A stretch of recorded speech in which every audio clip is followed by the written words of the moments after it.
Ang pagbaton og kahadlok og pagtahod sa Ginoo maoy makahimo kanimo nga kaaway ngadto sa demonyo. Maoy makahimo kanimo nga kaaway ngadto sa tanang buhat nga dili maayo, sa mga buhat sa demonyo nini nga kalibutan. Apan ang nakanindot nga naigsuon, ang Ginoo mahimo nimong amigo. Ang Ginoo mahimo nimong suod. Aduna kay suod nga relasyon ngadto sa Ginoo. Panultihon 8 bersikulo 13. Ang pagbaton og kahadlok og pagtahod sa Ginoo maoy pagdumot sa dautan.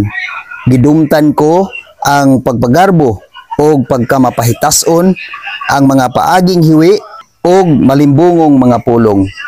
Igsoon ang pagbaton og kahadlok, meaning pagkinabuhi nga may kahadlok og pagtahod sa Ginoo, mawala ang imong pagkamapagarbuhon, pagkamapahitason og mawala ang imong mga sulti nga mga bakak og malimbungong mga pulong nga dili iya sa Dios, nga dili makapahimuot sa Dios. Tungod kay naghari naman ang Dios sa imong kasing-kasing. Naghari naman ang Dios sa imong kaugalingon, ug ang demonyo mahimo na nimong kaaway tungod kay dili naman kamo sunod sa buhat nga dili iya sa Dios, kun dili ang imong gisunod mao ang mga buhat nga iya diha sa Dios, ang mga buhat nga makapahimuot diha sa Dios. Mao igsuon padayon sa pagkinabuhi nga adunay pagtahod og kahadlok diha sa Ginoo.